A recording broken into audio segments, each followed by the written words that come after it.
Hope you all had a great weekend. I want to start by addressing the devastation from the tragic flash floods in Texas. Moments ago, the Department of Homeland Security provided an update that 91 innocent souls have now perished. Everyone here at the White House, including the President of the United States, is praying for the victims' families and friends during this unimaginable time. President Trump swiftly signed a major disaster declaration for Kerr County, Texas, to ensure our heroic first responders have every resource they need in the relief and recovery efforts. Secretary of Homeland Security Kristi Noem traveled to Texas over the weekend, and the entire Trump administration is working hand in glove with state and local officials to provide every assistance available. The situation on the ground remains dangerous, and there could be additional public safety threats with potential incoming heavy rain. So we encourage everyone in the area to remain vigilant, listen to all warnings, and respond accordingly. Unfortunately, in the wake of this once-in-a-generation natural disaster, we have seen many falsehoods pushed by Democrats such as Senator Chuck Schumer and some members of the media. Blaming President Trump for these floods is a depraved lie, and it serves no purpose during this time of national mourning. Here are the facts. In the lead up to this tragic natural disaster, the National Weather Service did its job. Despite unprecedented rainfall, the National Weather Service executed timely and precise forecasts and warnings. On July 3rd, the National Weather Service office in Austin, San Antonio, Texas, conducted forecast briefings for emergency management in the morning and issued a flood watch in the early afternoon. Flash flood warnings were also issued on the night of July 3rd and in the early morning of July 4th, giving preliminary lead times of more than 3 hours before flash flooding conditions occurred. And the National Weather Service office in New Braunfels, which delivers forecasts for Austin, San Antonio, and the surrounding areas, had extra staff on duty during the storms, despite claims of the contrary. So to any person who has deliberately lied about these facts surrounding this catastrophic event, you should be deeply ashamed. At this time, the administration's focus will be giving the victims and their communities the support they deserve during these recovery efforts in this tragic time. May God bless the great people of Texas, especially the parents who have lost their children. President Trump loves you. We are praying for you, and he will be traveling to see you later this week. Moving along to some further scheduling announcements. Tonight, President Trump will host the Prime Minister of Israel, Benjamin Netanyahu, for dinner, where they will discuss the positive developments taking place in the Middle East region. Tomorrow, the president will host his 6th cabinet meeting of his second term. Many of you will be invited to cover that. And on Wednesday, the president will host leaders from 5 African nations for lunch in the state dining room. In other news, after the historic signing on the South Lawn of the White House on the 4th of July, President Trump's One Big Beautiful Bill is now the law of the land. Republicans in Congress met the once-in-a-generation moment and codified the Make America Great Again agenda into law. After this monumental achievement, no other president in modern history has worked harder and faster to fulfill their campaign promises than Donald Trump. The One Big Beautiful Bill will get the United States of America firing again on all cylinders. It's safe to say that over the past few weeks, the president has delivered on many, many wins. For the 4th month in a row, jobs numbers beat market expectations with nearly 150,000 good jobs created in the month of June. The American economy has now added nearly 700,000 jobs since January 2025, with American-born workers accounting for all job gains. President Trump drove illegal border crossings to another historic low in the month of June, and Border Patrol once again released 0 illegal aliens into our country. The Supreme Court stopped activist judges from imposing nationwide injunctions and cleared the way for President Trump to carry out his popular and common sense agenda. The University of Pennsylvania agreed to all of the Trump administration's demands and will now keep men out of women's sports. President Trump secured his trade deal with Vietnam, giving the United States total access to their markets. Because of President Trump's unleashing American energy dominance, gas prices are at 4-year lows. And when adjusted for inflation, gas prices are near the lowest levels we've seen in the last 20 years.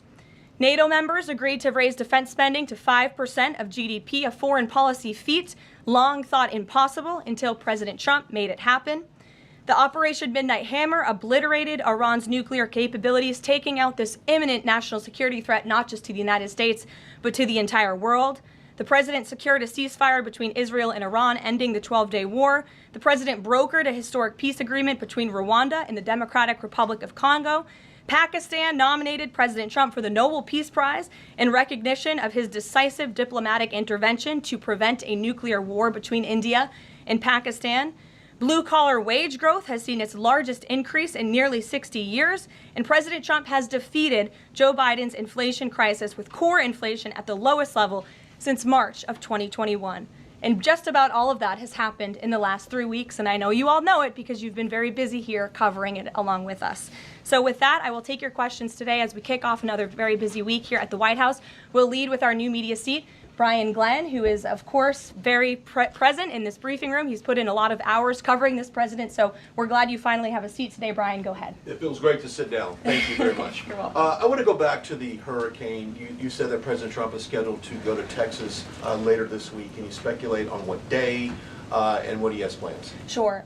The White House is currently arranging those travel plans. We hope that it will be later this week, likely on Friday, but of course we want to do it at the most appropriate time on the ground for state and local officials. We don't want to interrupt the recovery efforts, but we're planning tentatively for a Friday trip, and when that becomes final, we'll let all of you know, as we always do. And you gave a little bit of reaction earlier, but the National Weather Service, the union, actually publicly stated they had an adequate staff on hand to forecast and predict the storm.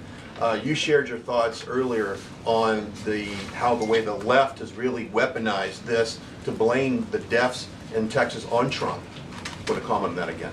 Yeah, I just do think those comments are depraved and despicable, especially when so many Americans are mourning the loss of their children. The National Weather Service, as I said, did its job. Many experts, many meteorologists have said that. Many of you in the media, in all fairness, have said that as well. Unfortunately, not all. And many Democrat elected officials are trying to turn this into a political game, and it is not. This is a national tragedy, and the administration is treating it as such. We know the National Weather Service provided early and consistent warnings. They gave out timely flash flood alerts. There were record-breaking lead times in the lead up to this catastrophe.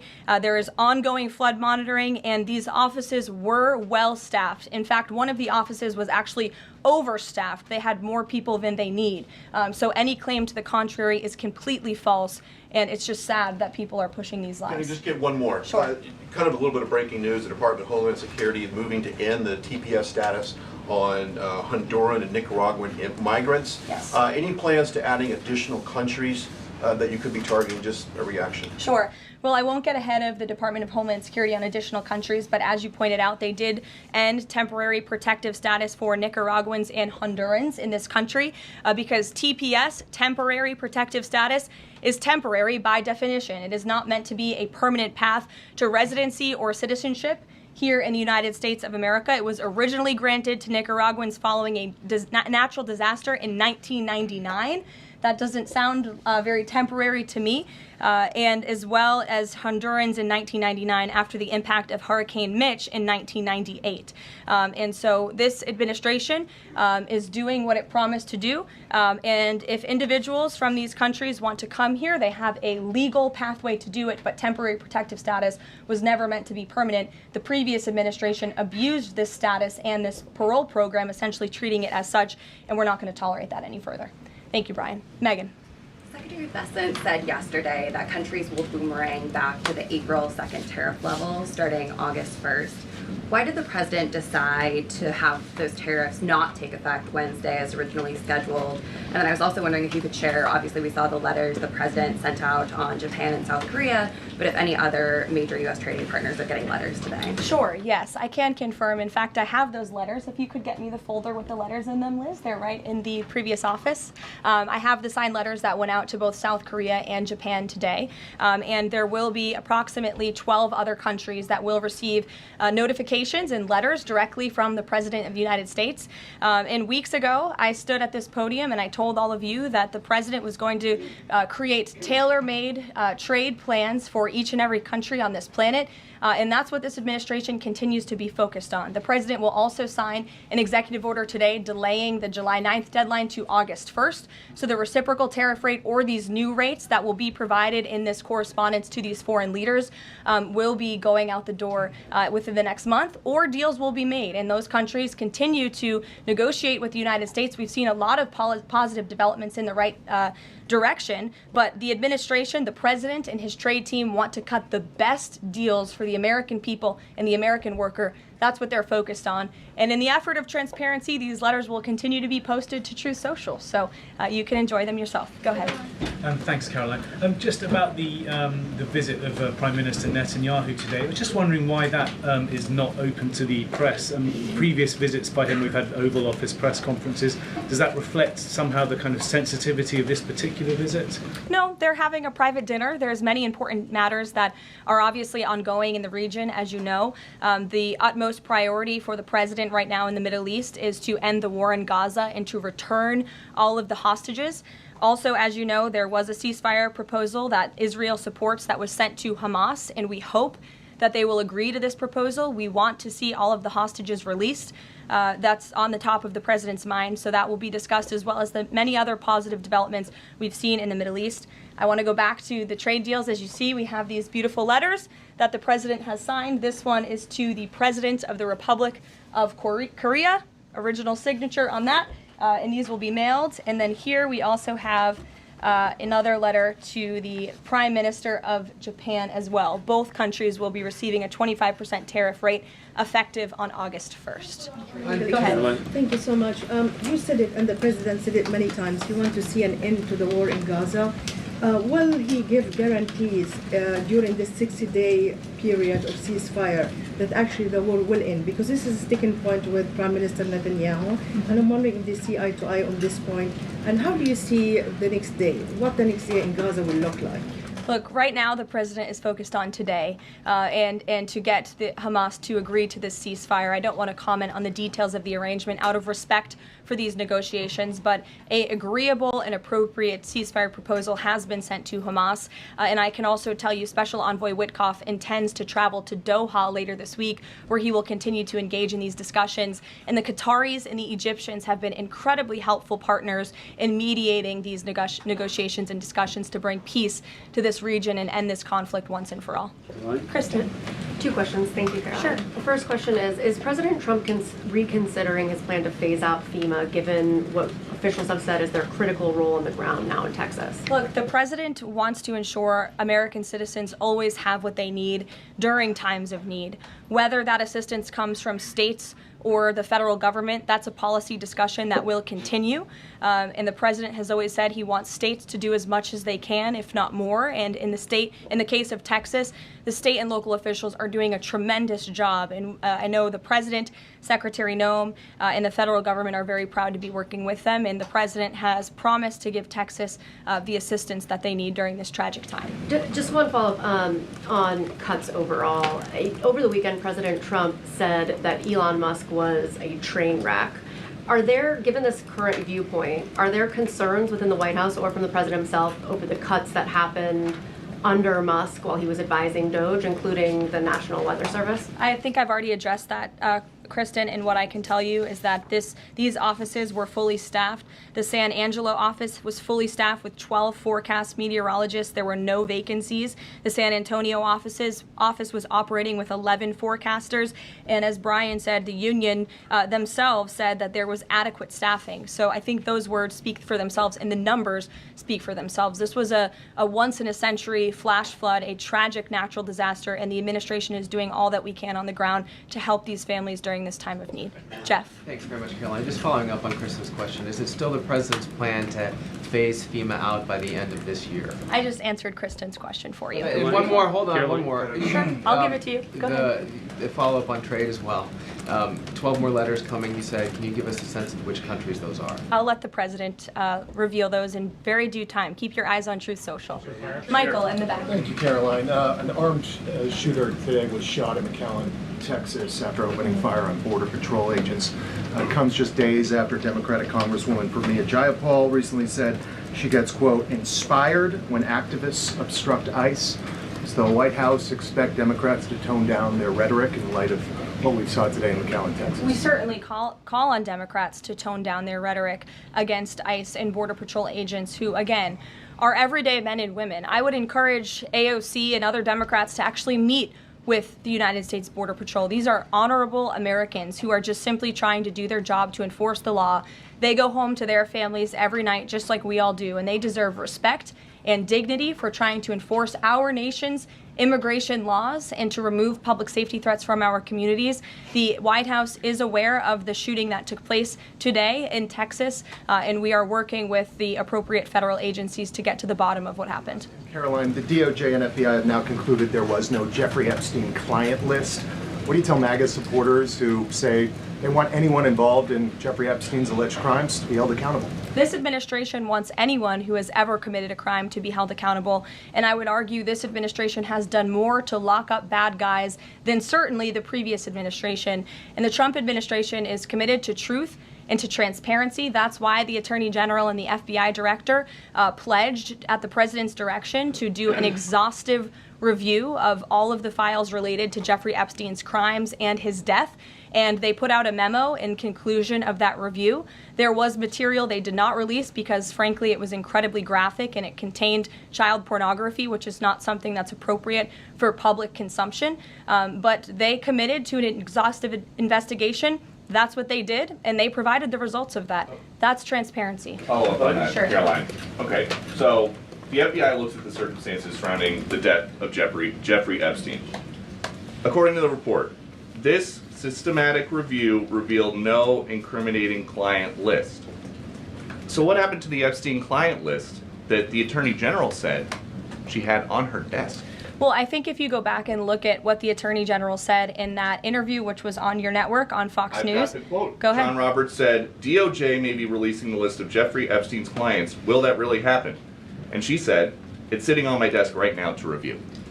Yes, she was saying the entirety of all of the paperwork, all of the paper in relation to Jeffrey Epstein's crimes. That's what the Attorney General was referring to, and I'll let her speak for that. But again, when it comes to the FBI and the Department of Justice, they are more than committed to ensuring that bad people are put behind bars. They have an operation going on right now called Summer Heat, which has our murder rate trending in the lowest direction in United States history. Their emphasis on violent crime and locking up violent criminals has led to the arrest of 14,000 violent criminals. That's a 62% increase from the same time period last year. So this Attorney General and the FBI Director are committed to putting bad people behind bars where they belong. They promised an exhaustive review. That's what they did. For any further details, I would refer you to the Department of Justice. Kate. Thanks, Caroline. With Prime Minister Netanyahu visiting the White House today, yesterday the president said that he was working on a more permanent deal with Iran, but several days ago he didn't think one was necessary. What changed? Well, when you asked me about this, or when you all asked me about this several weeks ago, I said the president thought maybe an Iran deal was not necessary, but of course the president is always interested in peace and diplomacy. That remains true, and the administration continues to be in contact, both directly and indirectly, with the Iranians on a deal. And then on tariffs, you're now delaying the deadline from July 9th to August 1st. Is that an acknowledgement that perhaps the administration found it more difficult to negotiate these trade deals, or whatever happened to 90 deals in 90 days? No, it's an acknowledgement that this administration is doing what's best for the American worker, and we want the best deals possible for our workers, for our manufacturing base, for our middle class, and they are doing this deliberately and appropriately on behalf of our country's interests. Josh. A couple more on the tariffs. You said about 12 more letters. There were about 55 or so countries, including the EU as a bloc, that were facing this tariff increase.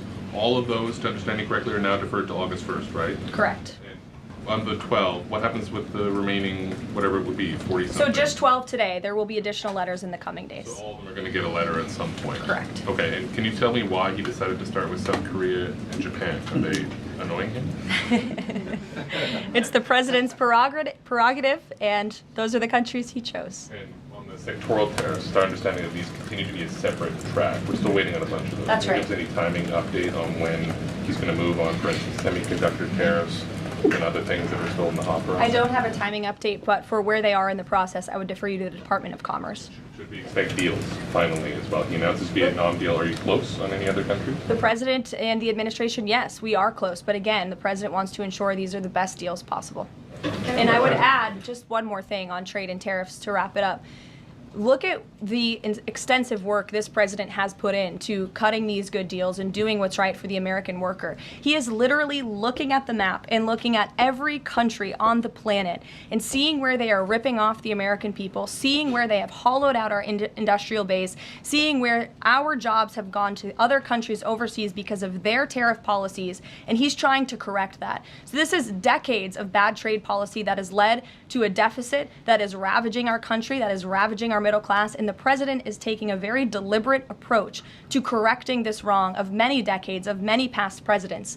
And so I think he should be commended for the time and the effort that he is putting into this. And the fact that he has announced a framework with China, a trade deal with the United Kingdom, a trade deal with Vietnam, and many others to come in just a matter of 6 months is truly historic, and it's a testament to this president and his trade team who are working around the clock to get this done. Sure, go ahead. Thank you so much, Caroline. Two questions on Iran. What's the permanent deal with Iran looks like for the president, and what issues related to Iran should it cover?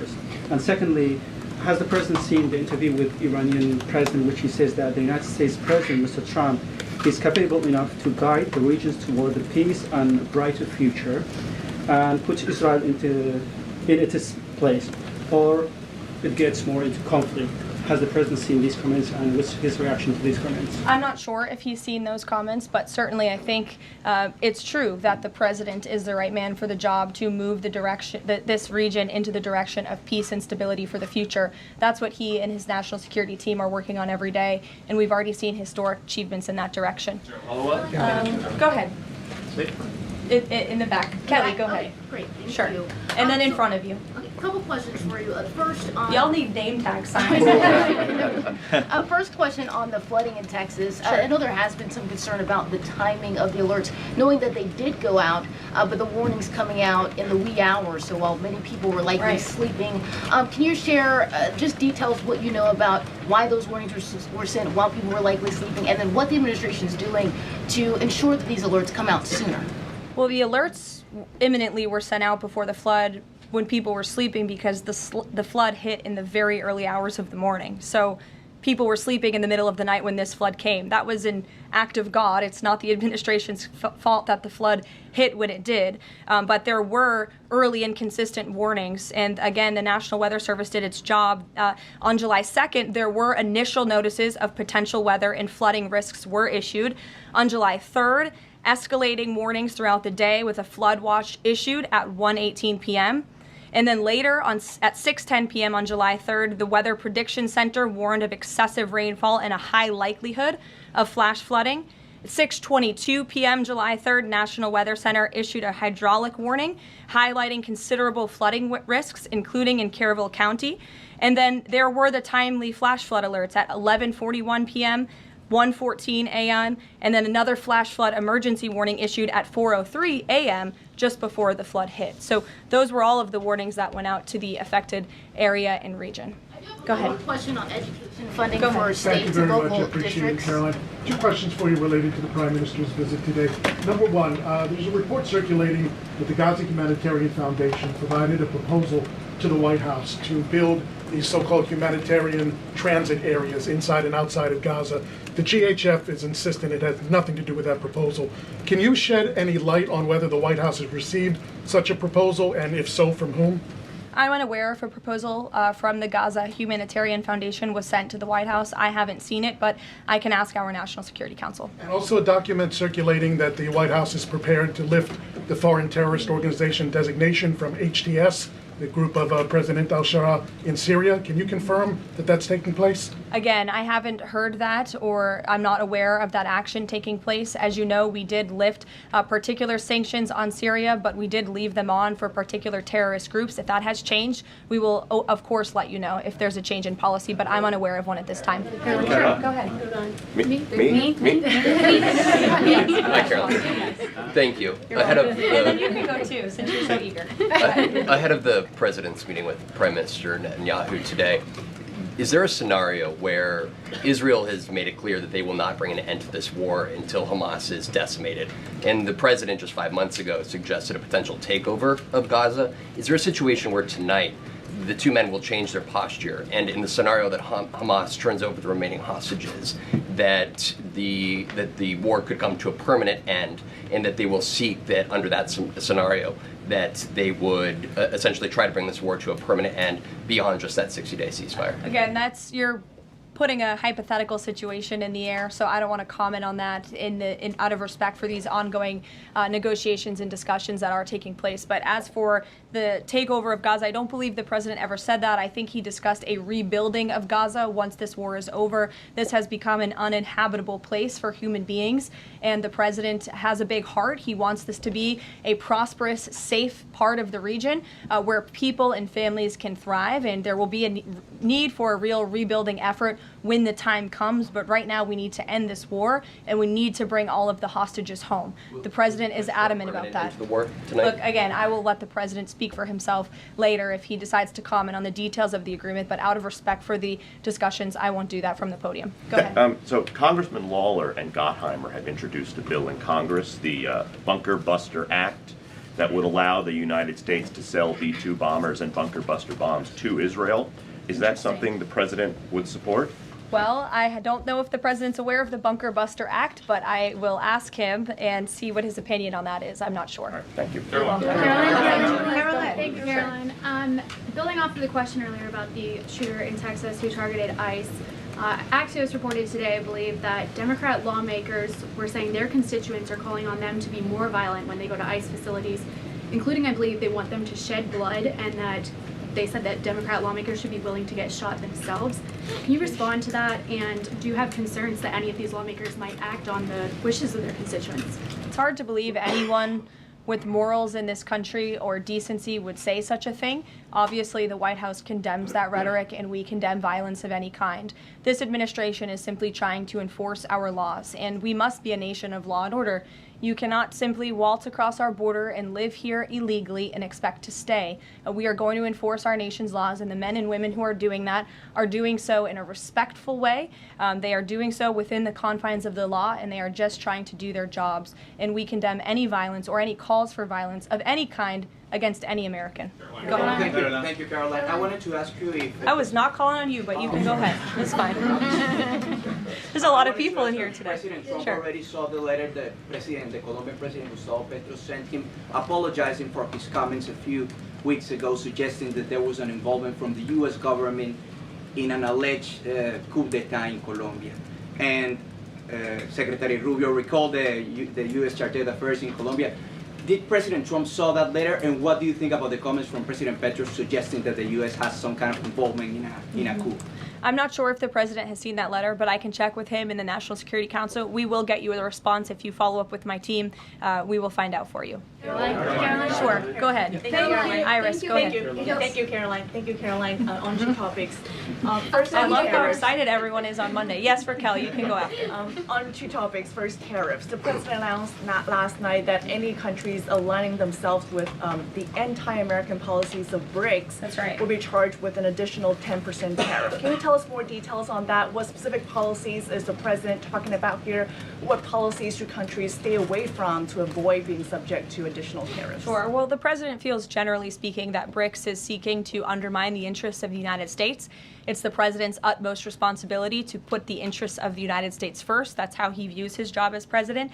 So he's going to ensure that America is fairly treated on the world stage, and he'll take any action necessary to prevent countries from taking advantage of the United States and our people. Raquel, go ahead. On illegal immigrants, Reuters' Tom Homan told us this morning that ICE will have to arrest 7,000 illegal immigrants every day for the remainder of this administration to just catch the ones that were let in during the last administration. I'm wondering what the new resources and manpower, of course, given by the Big Beautiful Bill, which of course opens the door for ICE to hire additional 10,000 agents and officers. What's the administration's expectations now for daily arrest numbers going forward in the upcoming months? Sure. I'll let the Secretary of Homeland Security and her department speak on what they're looking for in terms of daily numbers. What I can tell you is I receive the daily reports each morning, and ICE is out there doing the jobs that they swore an oath to do, and they are removing public safety threats from our communities every day, and our country is becoming a safer place because of their efforts. And the One Big Beautiful Bill that is now law will give significant resources to ICE and Border Patrol to continue the tremendous work that they are already doing. And I think every American who wants to live in a safe neighborhood should be grateful for their efforts. Thank you, Karoline. Raquel, and then I can go to you. So much. And then you, Dr. Harper. Thank you, Karoline. It's a follow-up on the BRICS question. So does President Trump believe that the BRICS are getting stronger or trying to isolate the United States? And how close is he monitoring this summit that is taking place in Brazil right now? He's closely monitoring it, which is why he put out a statement himself. He does not perceive these countries as growing stronger. He just perceives them as trying to undermine the United States' interests, and that's not okay with him, no matter how strong or weak a country may be. Go ahead. Yes, go ahead. Yes. As promised, yes, go ahead. Thank you. Does Trump have a vision for post-war Gaza? You mentioned, he's talking about now the ceasefire, but does he support permanent or temporary Israeli presence in the Gaza Strip? Does he continue to see a continued role for the Gaza Humanitarian Foundation to continue to operate in the Gaza Strip? Well, as you know, because we've talked about it before, the president has directed aid to be moved into the region, and that has been taking place. You've actually seen people in the Gaza Strip yelling out, "Thank you, Trump," for the aid and for the meals that they have received, because the previous administration never did that for some reason. But this president, again, wants to see peace and stability in the region. So as I outlined previously, he views this part of the region as having a real chance at being peaceful and prosperous. But again, we need to end this war. We need to get all the hostages home, and Hamas needs to accept this proposal in order to do that. Dr. Harper, go ahead. I'm Dr. Anthony Harper with the Intermountain Christian News. Thank you for taking my questions. Given the nature of the Palestinian Authority, with their pay to slay, teaching Jew hatred to children, corrupt leaders, and no elections for 19 years, who does President Trump support to govern Area A and Area B to prevent Hamas from ruling? And what is President Trump's position on Israeli sovereignty? Sure. Well, the president believes Israel, of course, has a right to defend itself. As for the first part of your question, you're getting ahead, Dr. Harper. As I told you, the president wants Hamas to accept this proposal right now. He wants to see peace in this region, and he's committed to doing that. Sean. Hey, Caroline, can you just please walk us through the decision to halt the supply of weapons to Ukraine at a time when Russia is really hitting Ukrainian cities and civilians? Sure. Was that the president who decided that, or did the Pentagon do it without his approval? No, neither of those things are true. I'm happy to walk you through it. This was a standard review by the Pentagon of all weapons and all aid and all support that the United States is providing all countries and all regions around the world, not just Ukraine. When the Secretary of Defense took office, he directed the Pentagon to conduct this review to ensure that everything that's going out the door aligns with America's interests. So it's a pause to review to ensure that everything the Pentagon is pushing out there is in the best interest of our military and our men and women in uniform. Fran. Two questions on Israel. You suggested that Hamas is the impediment currently to a ceasefire. So if not a ceasefire deal, then what does the president hope to achieve with tonight's dinner with the prime minister? Again, you guys are getting around to a lot of hypotheticals. I don't want to get ahead of the president, but there are many other issues to discuss with Prime Minister Netanyahu tonight related to the region and just the entire world. So this will be a dinner to talk about Operation Midnight Hammer, which was incredibly successful, to talk about peace in Gaza and ending that conflict, as well as many other topics of discussion in relation to Israel and the United States. Sure, go ahead. Thank you, Caroline. Given the fact, this is on the trade letters, given the fact that the president put into effect the tariffs on April 2nd and then put the pause into place, is the president at all concerned that these countries that are receiving the letters won't take them seriously because the deadline seems to have shifted already and may shift again? They will take the letters seriously because they have taken the president seriously. And that's why the president's phone, I can tell you, rings off the hook from world leaders all the time who are begging him to come to a deal. And this administration is working hard to ensure those deals are in the best interest of the American people. And this delay, again, is in the best interest of the American people. And you all will continue to see these letters released on the president's Truth Social. And we will see you all later. Thank you, guys. Thanks, Caroline.